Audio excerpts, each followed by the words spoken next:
Hello and welcome to Pop Snitch Podcast. I'm Rachel. And I'm Brandon. And we are here to talk about pop culture news and obviously recap the last two episodes of Love Island, which are episodes 21 and 22 of Love Island USA. How are you, Brandini? I'm doing pretty good. I'm a little troubled by some things that have started happening this week on your TikTok and Instagram accounts, though. It's interesting. I started posting on my TikTok, which I had always just had it as a way to browse other people's videos. I rarely posted. I think the last time I posted was like November. And so I decided to get on there and talk a little bit.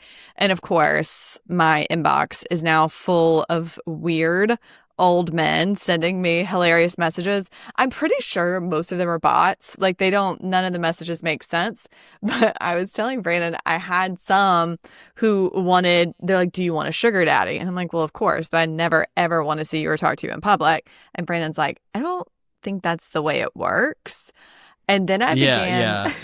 There's usually extra services required for sugar daddy treatment. Sure, and disinterested in that. Would love the money, though. And then I got served a bunch of content after that about pay pigs, where basically they put like money in your account and then you roast them. And I'm like, now that, pay pigs, hit me up. I would be good at. Yeah, I mean, that's what I'm looking for. I'm looking to pimp my wife out as a pay pig.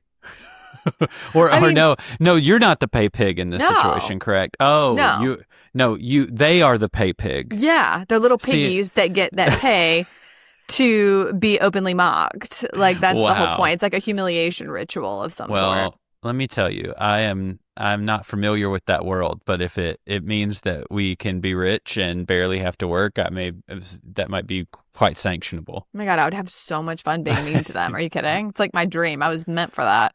Yep. But it was jarring. You were very confused when I said the word pay pig. You were like, no, that's like, not how it works. Whoa. What is a pay pig? Well, see, I had never heard the term before, and so I really was enlightened. Well, I think TikTok knew, like, she would be good at this. She would be great at telling these old freaks that they're disgusting and she hates them and she deserves to take all their money, which is true. We like that. We like that for you. The other thing that happened is that you got mad at me while we were watching Love Island because you were bemoaning the fact that like thick chains are back in, like the mainstream. Well, first of all, I was just saying that I don't understand this move for like adult men past 30 to be wearing a chain. And like I said, I'm not a fashionista or a fashion icon of any kind, but I just don't see how the chain is working for anyone. I mean, Nic, for instance, on Love Island, was dressed in like this blue jean acid wash jacket that's I loved it. 4 sizes too big balloon pajama pants with like a cargo short, pockets cargo on pockets, them, with a chain on them, and I then loved it. and then a chain, and I'm like, and then I said like, I just don't know how I feel about that, and you're like, no, that's style, and then I was like, well, so I can just start rocking a chain, and you're like, no, absolutely not, and why? No. I want to know why. Why can if that's fashionable, it's in fashion, why can I not wear a chain? Okay, Nic is a 24-year-old model. Okay. So that's why. Wow. Okay. All right. I also think chains work best, particularly on white men. If you have like curly hair that can be like kind of messy and you can wear like the shirts and stuff he wears that are like a little longer, not exactly like tall tee, but like a longer sleeve on you. I think that would just look crazy. I mean, why do you not want me in a tall tee with the hem all the way down to here? Why do you think that would be a bad look on me? You know what? If you want to do it, you can absolutely do it. You asked me if I thought you should wear a chain, and I said you can't pull that off right now. Well, and then you got mad. I just want to know why. What would I have to do to be able to pull it off? I don't know. It just doesn't fit your ethos. You're literally getting the ick just thinking about it. So I just don't understand why Nic is so hot in the chain and the ballooned pajama pants, but I can't pull it off. He's got like the aura for it. I feel like you would be so in your head being like, is this chain okay? Does this chain look right? Like it's not the right vibe, you know? This segment has been brought to you by Jackson Chains. We're looking for a sponsorship. Well, yeah. I feel like I'm like pay pigging you right now, and I apologize for that. Okay, well, there we go. I'm not trying to. Have you seen this trend? Speaking of like weird internet trends, have you seen the trend on TikTok of like princess treatment? Excuse me? Okay, clearly not. So essentially, it kind of like follows along the lines of trad wives, how they're like repackaging this idea that women are going to be happier if a man like 100% takes care of them. And that's like the princess treatment. Like, oh, he pays for this, he pays for that. And I'm like, is no one watching Diddy's trial? Like, do these girlies, like, what's happening? Because all manner of evil happens when men are princessing you. Yeah, literally. It's like a control tactic. And what women don't see is, so I was listening to all of this like coverage of the Diddy trial, and Cassie and another woman who is remaining anonymous was talking about how they would like engage in the freak offs and stuff because they knew if they didn't, he would stop paying for their homes. Like they were in so deep that they couldn't figure out how to disentangle themselves. Like that's the kind of thing that happens when you let a man pay for every single thing. I do think if I were dating, I would expect men to pay for dates, but you're not paying my rent. And the only reason I say that, I was listening to Scott Galloway talk about this, and this exactly sums up what I think, which is... I was about to say the same thing, and I was wondering if you were going to agree with this, because when I saw this, I thought of you immediately. Well, it's true. Like, men gain more out of relationships than women do. Like, that is absolutely, like, statistically proven that men get more from them. So, yeah, if you're going to date me, you need to pay, okay? So I do think men should pay for dates. You're going to get more out of this emotional relationship than I am. Yeah. You think all dates men pay? Yeah. Okay. Now, I'm not asking you to like pay for me on a vacation or pay my rent or anything like that. But like, you want to take me out? All right, bitch, get out your credit card. Okay. Well, let me ask you this question. You're out there dating. You've been dating this guy for like a year. Are we to the point where we're splitting things? Yeah, or is this during the courting phase of a relationship? Yes, let me clarify. I think that before you are official, prior to being exclusive, we are boyfriend and girlfriend, during that phase where you're testing it out, the man needs to pay for the dates. And then I think once you decide that you're official and you've been dating for a while, of course, like go 50-50, figure out what works for you. If the girl makes way more money, then she can pay for some stuff. If the guy makes way more money, you can kind of like do percentages on who should be paying what. I think that makes a lot of sense, but I don't know. I think in the beginning, if he's not going to pay for meals while we're figuring out if we even like each other. No, I don't disagree with that. And I would also like to talk further at some point about how do you even go about having that conversation after you have like you've committed to each other. Now you're in this relationship and maybe like you don't even have the finances to be able to just pay for everything continually. And like, how do you bring that up? God forbid a man just speak his mind. No, I'm just saying like, is that going to look like, I guess this is the, not hypochondriac is not the way, maybe it's just over anxious neuroticism of myself. I'd be thinking like, is she thinking that I'm wanting to commit just so I can be like, I don't need to be paying for things anymore? Oh, okay. Well, I think what you can say is like, I want to be exclusive. I only want to go out with you. And then I think you have a separate conversation. Most women, so no, I will no longer be paying for all of our meals. You're going to need to chip in. No, and I think a lot of women are really good about identifying the appropriate time to begin doing that. And some girls don't want guys to pay for stuff because they don't want to feel like they owe them anything. No, of course. And up front, they'll be like, you know what, let's just go 50-50. But I think the guy should every single time in the beginning at least offer and try to pay for it. But a girl is going to know, like, we know if they can't afford it. Well, I've been married for so long. I feel like if I was back out there dating, I'd be like, so when are we combining our accounts? That seems to make sense. Oh my God.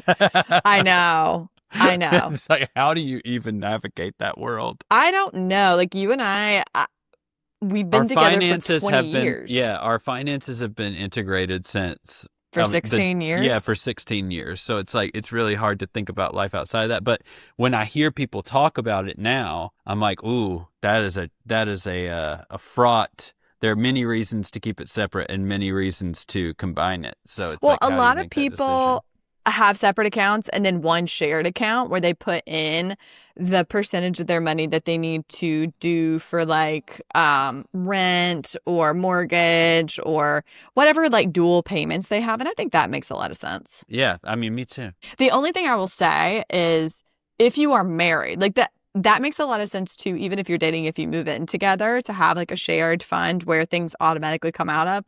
But when you get married, the only thing that I know from friends who've had experience with this about having separate accounts is that even if you're not on that account, like if they have a separate credit card or something and they spend a bunch of money and have a bunch of debt, you're still on the hook for that. And you don't know what they have. If you don't have visibility 100%. into like what's in their account and they don't have visibility into what's in yours, that can cause a lot of tension. No, I agree. But nice. That would be the only thing I would say about that. But yeah, you and I just got married like in the dark ages, so all of our stuff is combined. That's true. It is what it is. Oh, speaking of like trad princess weirdos Please. in evangelical world, Madi Prew hitting page 6 with her porn and masturbation issue was ew. I mean, why are we talking about this? Why are we talking about this on our Christian podcast? And it's like they have nothing interesting to talk about. And she's like, 10 years ago, I used to look at porn and touch myself. What, when she was 21 years old? Well, the craziest thing, so I read the article and it was basically like she blames a friend who like showed her a movie. This is all she says about it is when I was 13, I was with a friend and they showed me a movie and in the movie, everyone was naked. And I'm like, was it a movie? Or like, were they showing you porn? Like, what are we talking about? Well, she also said, oh, sorry, go ahead. Well, she also said that it was like a dating show where they were all naked. And I'm like, that show doesn't exist. What show is that? Yeah. And then I'm like, were they all naked or just like naked to your weird brain like they're in bathing suits? Like I can't disentangle what she's trying to say. Scantily clad and naked are two very different things. Yes. Oh my God. Well, and then she like talked about that and just kept saying, one thing about evangelicals that they love, because she said this too, she was like, the only way that I broke free, they're always prisoners of their own situation that they have to break free from. And she's like, I had to break free of doing something that is like a normal thing for someone who's a teenager, for anyone. And I had to break free. And the way I did it was I had to tell everybody at church. Like oh yeah. You can't break free from the demon of sexual sin until you tell everyone about it. And your accountability, you got to tell the whole group. You got to tell everyone talk about it. Yes, and they need to be able to, of course, gossip about it without you there, and bring it up to everyone, and everyone. They're going to take it to a prayer group, and I think that that's really helpful for your sexual development as a human being. I think that's probably a really good choice. I think a therapist would give you that advice immediately. I'm just like, and she kept saying like, and I just brought this with me into all my relationships, and I'm like, honey. What? And we wonder why we had 10 years of horrid relationships and I don't think this one is great. Well, okay, let's not get into that. He's dead behind the eyes. Well, this is the first episode she's been able to do by her own because he can't get off of there. Yeah. The fact that they named their child Hosanna is so funny to me. And he was talking about their birth story. And he was like, and this is what I was saying while she was giving birth, like, Hosanna, God is good, like, blah, blah. And I'm like, if you start yelling, God is good, Hosanna, while I am pushing out a human being, I will cut you right there in that room. It's a bit of a Nic. Let's just say that. A bit? Everything he does. His hair, I don't like any of it. No part of it. The way he talks is so weird. Like that particular type of like Christian influencer who's like, and then God said, you don't have to do that. And I thought, I can break free. Well, I'm like, oh my God, what? I don't like the cadence. It feels gross. There's that guy, I think his name's something Kennedy. And he's like a comedian, and I think he is a Christian, but he like makes fun of Christian influencers and stuff. And he was saying that like, that's how you always know it's a Christian podcast, even if they're not saying it on the surface. If someone's like, and then I did this, and I did this, and everyone in the background's just like, Yeah. Amen. Amen. Wow. Wow. That's one of them, not amen. It's all like just strange responses, ums and ahs and they're wows. always weirdly sexual. Like, that's the craziest part to me, is they'll be talking about how they like overcame. And also, Christians are addicted to things. They could have gone to a strip club once. They could have had they are looking a for sip addiction. of alcohol. They're and looking like, for addicted. addiction in anything. Yeah, like, I'm addicted to this. I'm addicted to TV. I'm addicted to this. Right. I'm addicted to that. You can be addicted to anything. Yeah, anything. And they'll be like, and I had to break free of my addiction. And it'll be to something that other people would like giggle at. And then people are like, yeah. And I'm like, ew. And I'll also say, it's just like, this is a very specific kind of faith person. This is not every person of faith. This is a very specific brand of church that we both swam in for a very long time. And if you can't laugh at it, then like, go away. Don't listen. Turn it off. I don't care. Don't come at me sideways. Nah, I'm Christian. We don't care. We were in that world, or I was in that world for ages. All right, friends. See you in the comments. Nah. Can't wait to talk about your feelings on this one. I can't abide it. It's crazy. Well, this was also on like selling Salt Lake City, like this whole thing where I'm just like, it's in every culture that's really restrictive, is that they are a prisoner, they have these chains of addiction, and like people have actual addictions. Like, so the fact that these people, I don't know, they are constantly conflating doing something once or twice with being addicted to it, and it really cracks me up. But yeah, you're right. The responses in these podcasts, the oohs and ahs, where you're like, ugh, that feels odd, the way that that's happening. Wow. Go on. Tell me more. I think you need to start that ASMR OnlyFans. Well, let's get into some reality. Wait, no, I have to talk to you also. We have a listener question. Okay. Do you remember the show What Not to Wear? Yes, I do. Did you watch it like actually religiously? No, I've never watched it. Okay. So one of our friends, listener of the pod, shout out to Ariana, asked, like, should we bring back What Not to Wear? So let me set up how this works. It's actually kind of similar to Queer Eye, but it was Stacy and Clinton were the names of the two hosts of it. And essentially, someone would submit you. So let's go back to the conversation about the chain. Okay. And let's say I thought you were a really bad dresser, and you were trying to wear a chain with like your khaki shorts and black shirt. And I was like, no. So I would submit you to the show, and they would literally secretly follow you around and get like B-roll of your outfits. Oh, no. Yeah. And then there would be like some sort of big event, and they would like bombard them at this event and be like, Rachel submitted you for what not to wear. And so all these people know, like, someone thinks you're so bad. I know. And this is the difference. Like, you talk about me being on a show, or me like wearing a chain I shouldn't be wearing, or something like that. Like, if someone came up to me and said, like, your clothes are horrible, someone submitted you, we've been following you around and filming what you've been wearing, and it is so hideous that we have to take you over, destroy your closet, I would cry. And I think that people probably, like, I mean, I'm wearing, black T-shirts all the time. I'm sure some people think of this about me, but I mean, it would hurt my feelings so bad. I would cry on TV. It made you mad when I said you shouldn't wear a chain after you had just said, why are people wearing chains? And I said, it's cool for them, but it's good that you don't want to. And then you were offended. I mean, I hate to say it, but there was a little thing inside of my brain that was like, she's probably going to say, like, oh, maybe you should get a chain. If you want to get a chain, baby, get a chain. And then I'll submit you to what not to wear. What am I going to, I mean, I just imagine this and imagine a chain on it. Maybe I need to see you in it. And you're going to need different pants. You're still holding on to the skinny jean. And first of all, I'm not wearing skinny jeans. I've never been able to wear skinny jeans for obvious reasons. But no, I'm not I mean, I'll tell you what, I don't look great in a parachute either. It's just a big circle walking around. Yeah. Well, anyway, so people would be bombarded by that. They would get like a $5,000 allowance to go buy clothes. But before that, these two people would give them, and they had to go buy in New York City. So this is someone in like Oklahoma coming out to New York City and being like, why is this shirt $300?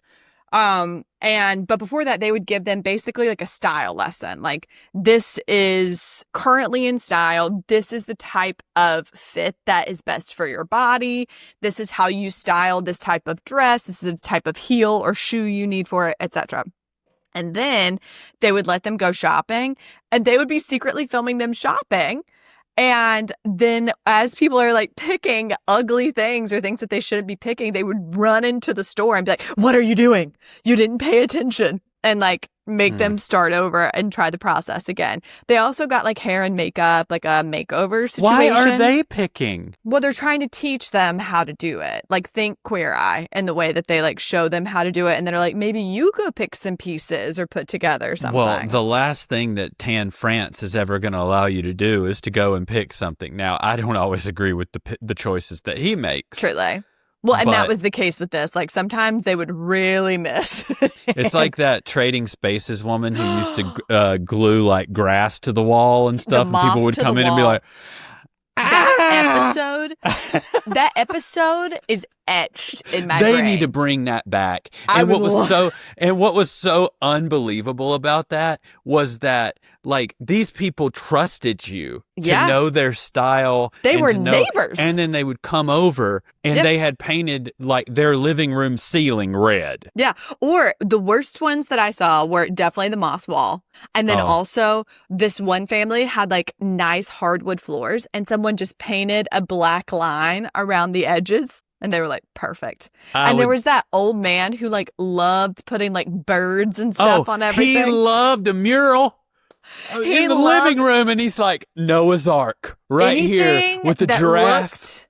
Anything that looked like a mall. He went to the mall store and put it there. Literally. It was but I loved it. I was also obsessed with Paige from Trading Spaces, the earlier, or I don't remember if she was the first or the second host, but I thought she had like the spiky hair, and then I did my hair like that. But only elder millennials will know the chokehold that TLC had on us. That was like, other than like MTV, that was the other type of reality TV that we were introduced early on, and seeing these people, like their real reactions to it, like friendships were torn on that show. You know, you saying that about Paige reminds me of when you had your emo pixie cut there for a minute, which I really liked. Not so we need much. To put a picture of it in here somewhere. That was very the 2007 of it all. Oh boy, yeah, it was. The hair cuts that I got from 2004 to about 2009 were atrocious. I mean, every single one was bad. Like, I don't know what was happening inside my brain, but it was the ugliest I've ever looked in my life. You were in some experimentation hair-wise at the time. And also the guy who was cutting our hair was very much into experimentation. He was also experimenting. He left a dog ear behind my ear one time, like a piece of hair that was just like hanging down and that was before our wedding. Yeah, thick in the back, and I was like, what happened here? And he's like, that's my experimental piece. And you were like, I don't like it. Get out of here. Let's cut it off. And then one time he cut a reverse bob on me right before my friend Chris's wedding.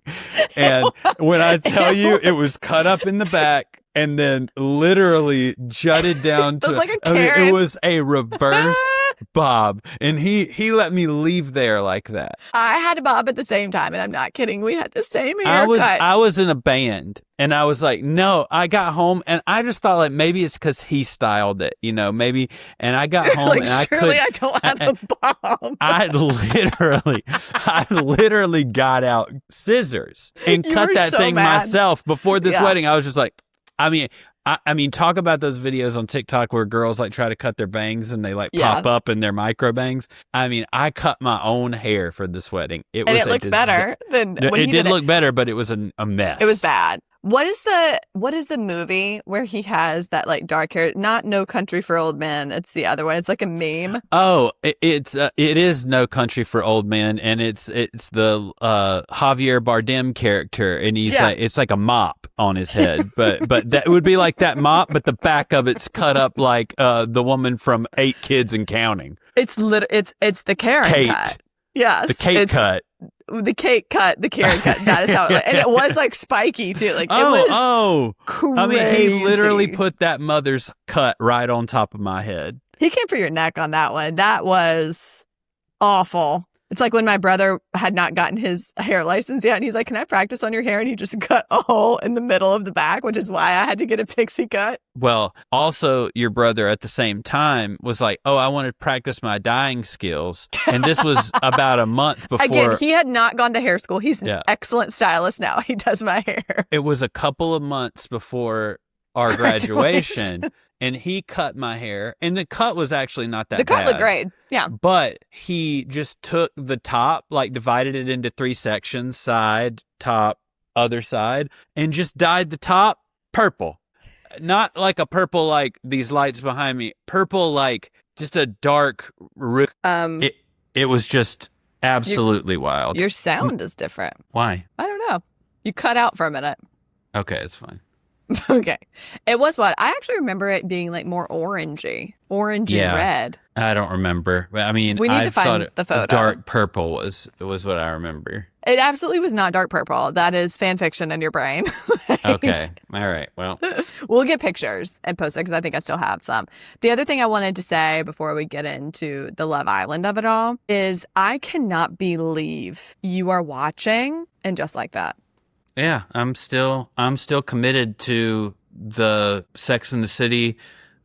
What would it? The universe. I want to know what happens in the universe to these characters. I'm sorry. This is not the universe. They are rewriting history here. I don't want to watch Carrie and Aiden have phone sex. That was like the most jarring thing I've ever seen on TV. I don't want to watch Miranda try to pick someone up in the most awkward, like, fashion. I can't take it. Not having Samantha on the show. It's a for disaster. Comic relief. I will say that. Like, yeah, I mean, she was just so important to the ethos of the show, and not having her, I mean, I don't like it at all. I can't believe how bad it is. The writing is so bad, and I will love Sex and the City until the day I die. Like, I absolutely love the old show. I love the movies. Do you remember when I dressed up to see that Sex and the City movie in California? And I had just moved there and just made friends with people. And they're like, dress up as your favorite character. And I had this. You bought a Halloween Elvira black wig to be Charlotte. And you came in all honesty. Like the most conservative, cute dress. And I went in and everyone just looked hot. No one was dressed like anyone. No. It was really just like that like the thing in Mean Girls where they say everybody just puts like cat ears on and lingerie. Yes. Like that's basically what this was. And you truly dressed like Charlotte at like her first like a Jewish communion or whatever that is that she goes to. I looked crazy. And I remember the wig started itching in the middle of the thing. And we had brought like wine into the theater and we're drinking it out of Solo cups. And I mean, it was a different era. You felt comfortable doing that, which I can't even imagine a world where I would bring a bottle of wine into a movie Well, theater we dropped with it and it rolled all the way to the front, like that scene in The Office. Mm-hmm. That happened. And it makes me feel like that was before that actually happened on The Office. And so it's actually funny to me. I think somebody was there that night. They're like, who's this freak in this wig dropping a bottle of wine? And that's before, I think there was something about back in those days where probably I would have been like, I obviously had seen the entire show by that point, and I had also like watched I think that was the second movie you went to, and so I'd seen you were everything. Upset you weren't invited, and I was really upset that I wasn't invited. But I think you still were like, maybe they wouldn't be as accepting of Brandon's love for Sex and the City as I am. Yeah, someone is ringing our doorbell or our thing so loud. Do you want to go check it real quick? No, it's fine. They'll just ring all of them and someone else will bring them in. It's okay. Whatever. Okay, well, do you have anything else you want to talk about, or do you want to get into the Love Island of it all? Let's jump into Love Island. Okay. The last 2 episodes, the whiplash that I feel is unreal. I had a feeling like there was all this hype about Nic Olandria, right? Nic and Olandria, talking about how like they secretly liked each other. And I felt confused by I had never seen any of that content also. No. And I will say, like, because I posted about it on TikTok and people were like, oh, you're blind, you should have seen it. He did pull her and like really make out with her and do things in challenges that were like, oh. So I think he was very attracted to her, but I don't think we'll get into it, but I think it hadn't even crossed her mind. And obviously, it was like a secret from her responses to everything that happens, basically, I mean, everybody watched it, but essentially, right. They go and they have dinner together right after they've both been voted off, and they give them the option to either leave or pair together and go back to the villa paired up. Well, and here's the thing. The producers are too in the comments. Oh, it's awful. They need to stop. It made me so mad because that episode, I was like, am I dumb? Like, do I not understand? Because I had clocked everything else. Like, I clocked what Taylor was going to do last night. I had seen all these warning signs with Huda and Jeremiah. We all did, right? But I had never understood. And I see how people are like, Nic was into her. Nic is into anything with a heartbeat. I think he loves to flirt. He loves to make out. Like, I think that's just part of who he is. But the fact that they sat down there and they were at that table felt very The Bachelor, very produced. The fact that they made it where they could come back to the villa, but only together. It was just kind of silly. I will say, at the end, when he kissed her, that was all through the episode. I was like, no, this is bullshit. Like, this is just a producer plant, blah, blah, blah. But then when they kissed at the end and she was like biting his lip and stuff and he was like needing to lay face down afterwards, I was like, okay, maybe I missed it. Maybe it was Nic and Olandria. And then we'll get to what happened in the next episode. But I wanted to get your perspective. Like, what did you notice the most about the kissing challenge or like the face-off in that episode between Casa Amor and the villa? I mean, I think the biggest thing that obviously is that Sierra went hard. And that's my girl. I also had to remember that she went hard in all of the challenges with all the guys. Yeah. But like, she confused me with how hard she went, because I was like, oh, does she really like this guy like that? And then, how they did the 180 on us, where then they flipped to her talking to him afterwards. And she's basically like, I know that, I went hard and I know that like, you're a really nice guy, but like, I'm not into it. Like, I'm riding for Nic. Like that shocked me. Really? Like, yeah. Like, I think because the whole time, honestly, like, even though she was upset about Nic when they first got to Casa and all of that, like, she has been very clear that she's still open to like finding someone and even coming in. But I think that's just because that's what he wanted. I really think she would have locked in with him. Yeah, I mean, maybe, but I really still was surprised that she wouldn't even kiss that guy after the. I mean, that was big in my mind. I felt like Huda really grossed me out during that challenge. She was so hot during the twerk challenge that I was surprised. But I keep saying this. Why is everyone starting a kiss with their tongue out? We're doing too much. Like, we are doing too much. It looks like she's licking an ice cream cone. Well, and she lost the challenge because I think they were basing it more on, does this look like a connection? Like, is the sexiness, is the kissing coming from a place of connection? Am I convinced? Right. And I mean, obviously I wasn't, even though she went hard in all of her challenges. And I don't think that whoever's judging that, producers or whatever, feel the same. Can you explain to me at the end why Ace and the guys wanted to make like a cheerleader pyramid? I think it was just because they saw that they were being outdone and they thought maybe it's because we're not going like over the top with like the theatrics of it. And so they just like went absolutely insane. Like, Jaden said something like someone had the idea to be lions and boulders. What does that mean? Hopefully on After Sun, they'll go back and talk about what the genuinely perplexed. Like, Ace just wanted to be like at the top of the pyramid or something. He's like, put me on the pyramid. Well, I'll tell you this. I have a theory that producers hate Ace because of what they've had to do based on him trying to self-produce. And I have like 3 or 4 reasons why. First, all of the editing around, like, you could tell as a viewer that Shelley was not into Chris, that she was like very much still going to be with Ace, but they're trying to like keep your attention throughout. And every single comment about Chris from the other girls was like, but he's actually fine. He's really hot. Do you see? He's a big boy. He's tall, and like kept talking about the height of it all. The fact that Nic went like this when Olandria was like, yeah, well, Shelley got with a guy and he's 6'7". And Nic was like, ah! And in Casa Amor, when they said like, let the tallest guy kiss whoever your partner is, and Casa Amor won, Ace's face was like, because he knew how tall the other guy was. And then right after that, they do one where he's going to have to kiss. And he throws himself down on the ground and his legs are so short, they look like a rag doll under a couch. It freaked me out. I did not like those. Do you know those old dolls that like were just like legs and you would like put them up against something as a joke? That's what it looked like to me. That's very niche.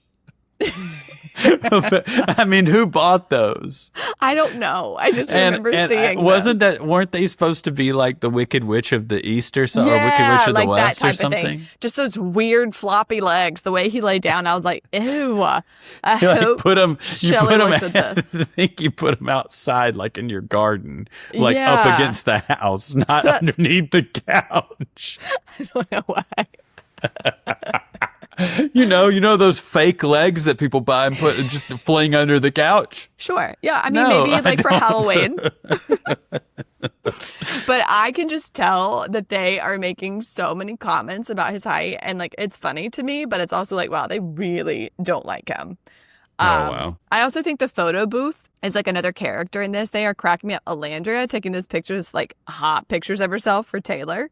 And putting like a kiss on the back. I was like, you are doing too much. You are so hot. And it's for Taylor. Like, okay, so that was the episode before.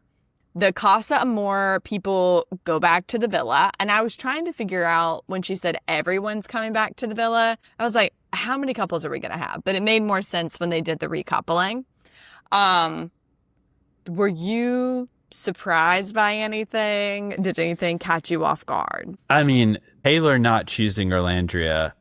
You keep calling her Olandria. Oh, yeah. Olandria. Yeah. That's just, it's perplexing to me. I mean, I think she's the most interesting. I think that she is smart. I think that she is like obviously like a person who's not afraid of commitment. I think it's, someone who's played this whole thing like very smart for herself and for her partner, has been respectful to him throughout this whole thing. And that after the connection that they had obviously made, at least from what it seemed like to me, to be thrown away for anyone. Yeah. After just 3 days. Yeah. Really shocked me. Yeah. Especially when he was contemplating for one of those days whether he was even going to pick Clark or not. I mean, one of those whole days, he was contemplating whether he wanted to be with Coco. He picked Coco initially and then picked Clark after that. I think I had called, I told you as we were watching that he was not going to choose Olandria. I could tell he was too in his head. When he was saying he felt sick, because he knew everyone was going to be mad at him because Olandria is like the mom of the villa. Everyone goes to her for emotional support. She has such capacity and emotional maturity, and you're dealing with Huda's going to cry and scream, and honestly, so is Amaya every 5 seconds. Like neither of them have any impulse control with that. Well, here's my take on that. Okay. Olandria needs to take this opportunity now to stop doing all of that. Yeah. Like, she does not need to be the emotional support for these other women. They need to figure out life for themselves, and she needs to go and start, if she really wants love, herself. If she wants love from this particular situation, which if that's really what she wants, that's what I want for her. I don't think any of these men are actually worthy of her, but she needs to stop worrying about everybody else, and she needs to stop worrying about making Taylor comfortable. And I think she's going to stop that now. Yeah, I think this was embarrassing enough for her that she's not going to keep going down that road. It just makes me sad that she sent Jalen home. Yeah, and I'm that like, really is Taylor sad. should have been upfront with her, because I do think that Jalen would have been a really good match for her. No, I think so too. And I think that the fact that he didn't just, if he was going to do this, it seems like he knew enough at that point that connection was not going to ever be what it needed to be for him. Yeah. Well, it's going to be interesting because Huda ended up matching with Shelly's guy, Chris. So now Ace and Shelly are together, but Chris is also still in the villa. And I think Huda did that for Shelly on some level. Obviously, that was a way for Chris to stay in the game and for Huda, but it's also going to create a little bit of drama. Constantly seeing the juxtaposition of Chris and Ace, it's just going to be fun for viewers. Well, Chris is a good-looking guy. I don't think we've really gotten to know him well enough yet. Like, I agree. Like, if there may be depth to him that we don't quite know about yet, and I'll be interested to see like how. I mean, because he's seen Huda, he's seen the whole thing, and he wanted to. He said he was willing to, experiment with their relationship even when he was with Shelly. I don't think he likes Huda. I think he recognized that Shelly was going to pick Ace. And no, that's what I mean, though. He's maybe that's it. He knows bombshells are coming in. Olandria really? is free now. There are more See, the thing is, like, I watched this show tacitly last year, but I wasn't really paying attention to like the stream and structure of it. Yeah. So I think, and again, Olandria is free. Like, I'm curious to see if he's even going to try to do that, because he had never met her. Or no, he had. He did. But he did briefly. And so I'm curious to see if there's any of that. But Olandria loves a country boy, so I don't know if that's going to like be a fit for her. Yeah. So I'm just so disappointed in Iris that she wanted to be with TJ, because I just find him insufferable. Oh, he's a mess. There's nothing interesting about him. It was so weird when Vanna came up to him and was like, hey, in my last relationship, I actually felt really secure and supported. And with you, I literally can't tell like what you think of me. I don't know if it's because you have RBF or what. And instead of saying, this is how I feel about you, he's like, I can't fix my face. That's not what she's saying, TJ. That's not what she's saying. He can't he's not listening to anything. He's listening to himself. Yeah, exactly. He's going to talk about his dad again. There. I can't stand him. And I think Jaden and Austin make a lot of sense together. I saw her Instagram bio like come live once she got into Casa Amor, and her background, I would assume that she and Austin agree on things that you and I would disagree with them about. But they make sense together. They're both very goofy together. Hearing Austin talk and her, they both talk so slowly. Like, what is that? It's like, and then I thought, and I'm like, pick it up. Speed it up. But they're together. Again, sad about Iris, because I'm like, Iris, the girls seem to really like her, and I'm just confused about what she's seeing in him.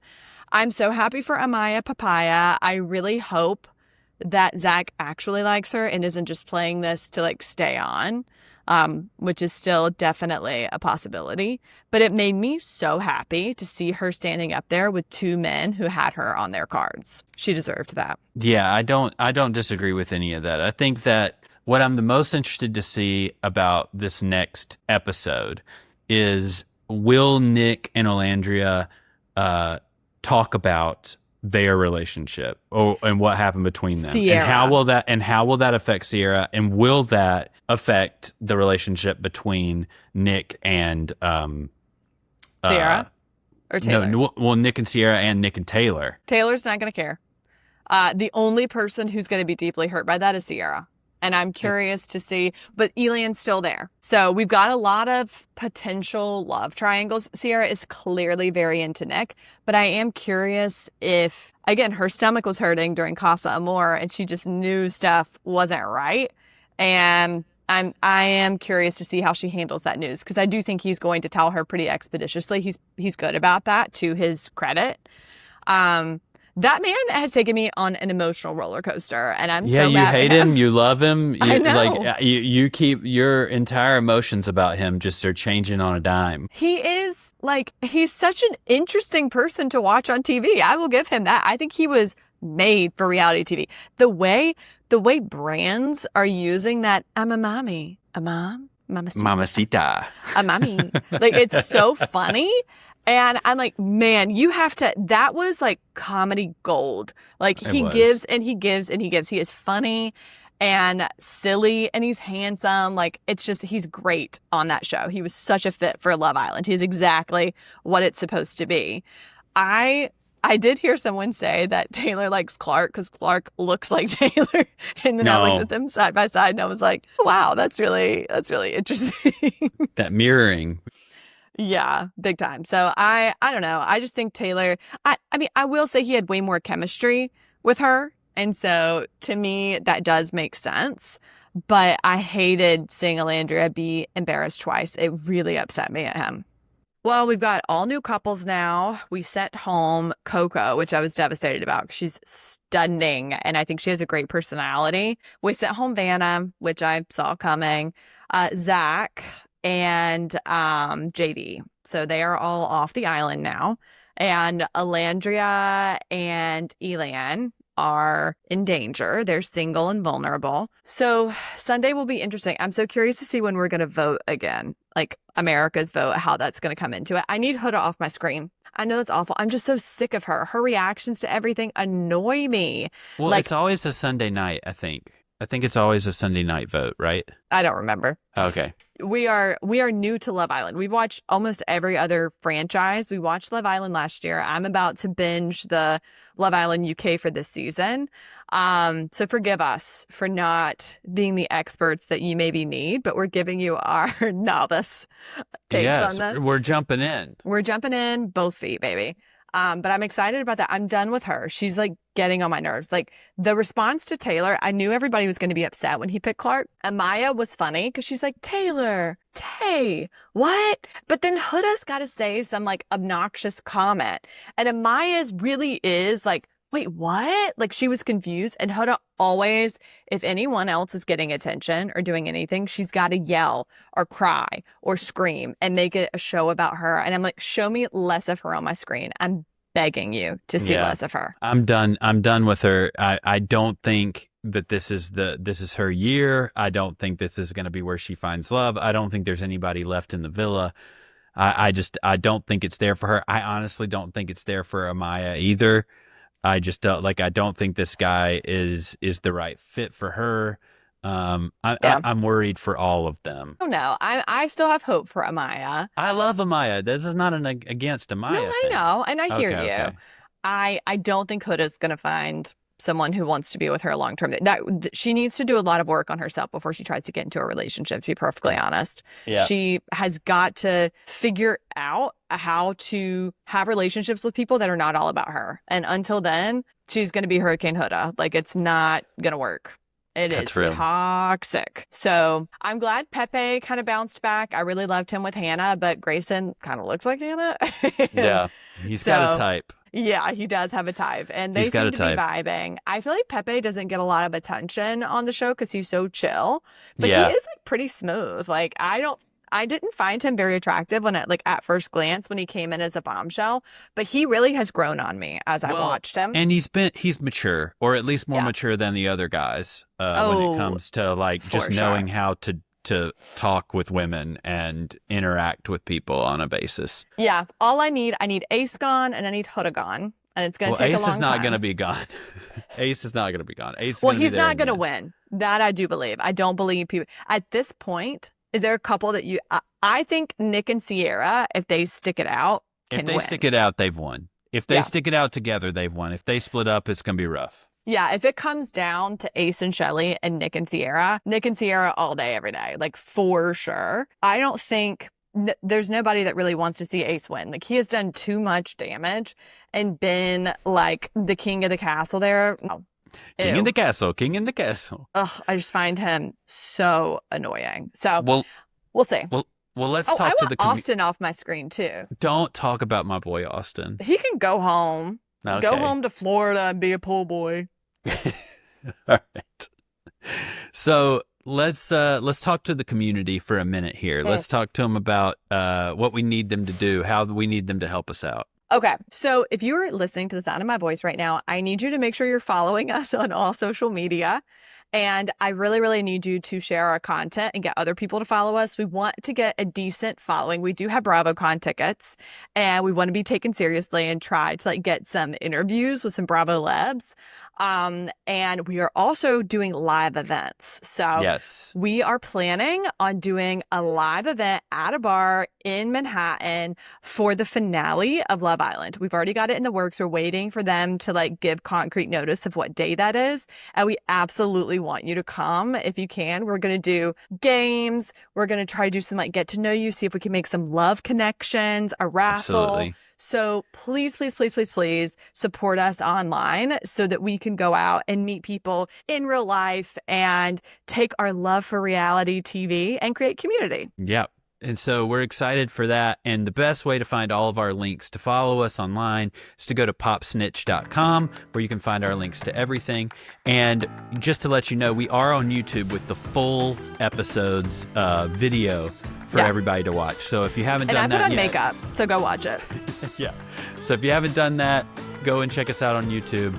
But until next time, this has been Pop Snitch. We love you. Bye.